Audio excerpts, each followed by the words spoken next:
নমস্কার বন্ধুরা, Susmita simple cooking চ্যানেলে সকলকে স্বাগত। আজকে রেসিপি জিলাপি।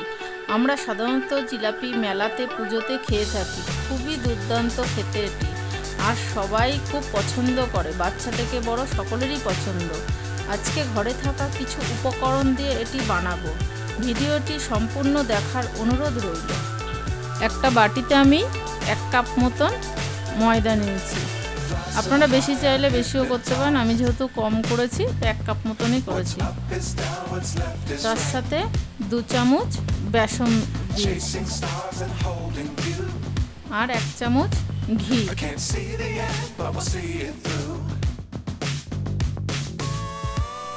হাফ চামচ থেকে একটু বেশি টক দই,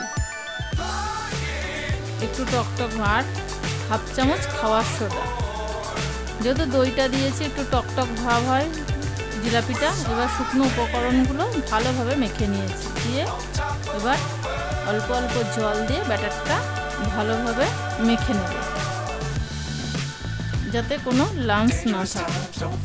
যত ফাটাবে তত ফুলবে। আমি এরকমভাবে ভালোভাবে একটা ঘুগনি দিয়ে ফাটিয়ে নিয়েছি। এবার একটা বাটিতে আমি 1 কাপ চিনি দিয়েছি, আর সেই বাটি মেপেই আমি 1 কাপ মতো জল দেব, দিয়ে একটা শিরা তৈরি করব। এটা কোনো একটা দুতার না, জাস্ট ফুটবে ভালোভাবে। এবার আমি চিনির শিরাটাকে ভালোভাবে ফুটতে দেব। এবার তার মধ্যে 2টো এলাচ ফাটিয়ে থেতো করে সেন্টের জন্য দিলাম। আর আমার কাছে এটা ফুড কালার ছিল, সেটা অপশনাল, আপনারা না থাকলে না দেবেন, কোনো ব্যাপার না। দিয়ে এবার এটাকে ভালোভাবে ফুটিয়ে নেব। কোনো ঘন বা পাতলা এরকম কোনো ব্যাপার না। মিষ্টিটা যাতে জিলাপি তো করা। এবার একটা বোতল, জলের বোতল নিয়ে মুখটাকে আমি গরম শিক দিয়ে ভালোভাবে ফুটো করে নিয়েছি। এবার ওই ব্যাটারটা আমি ওই জলের বোতলের মধ্যে ভরে নেব। এটাই আমার কাছে সুবিধা মনে হলো। এটাতেই ঘরে থাকা সবার কাছে জলের বোতলটা থাকে।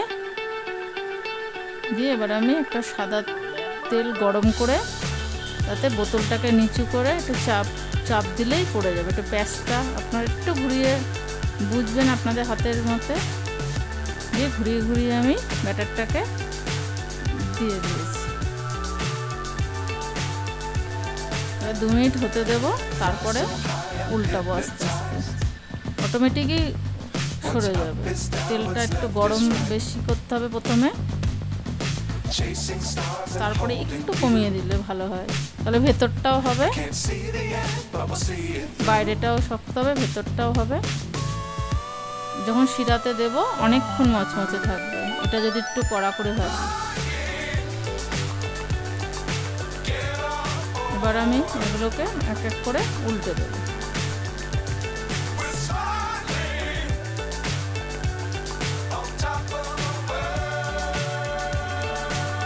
এবার আমি আমার কড়া করে ভাজা হয়ে গেছে। এবার আমি আস্তে আস্তে সবগুলোকে তুলে নেব।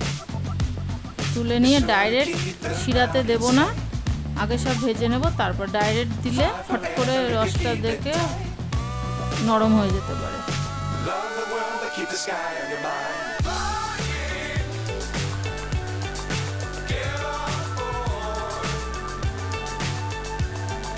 আবারও যে ব্যাটারটা আছে সেইটাকে আমি আস্তে আস্তে ভেজে নেব।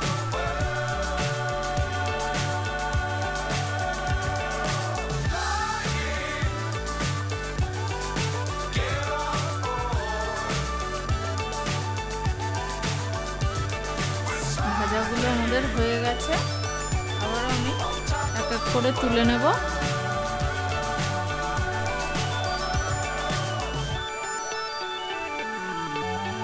দেখুন, এর থেকে আর কড়া করলাম না, এটাই মনে হলো আমার কাছে ঠিক হতো। এবার আমি এক এক করে জিলাপিগুলো রসের মধ্যে দিয়ে দেব। দিয়ে 2 সেকেন্ডের জন্য একটু চেপে দেব, সঙ্গে সঙ্গে রসটা ভেতরে ঢুকে যাবে। একটু হাতের সাহায্যে চেপে দেবো, দিয়ে এবার আমি তুলে নেব। জিলাপিগুলো ঠান্ডা হলে আপনারা এটা কন্টেনারে করে রেখে দিতে পারবেন, অনেকক্ষণ এগুলো মচমচে থাকবে। দেখুন আমাদের জিলাপি রেডি। এই রেসিপিটি যদি আপনাদের ভালো লেগে থাকে তাহলে অবশ্যই সাবস্ক্রাইব করার অনুরোধ রইল। আবারও দেখা হচ্ছে নতুন কোনো ভিডিও নিয়ে। ধন্যবাদ।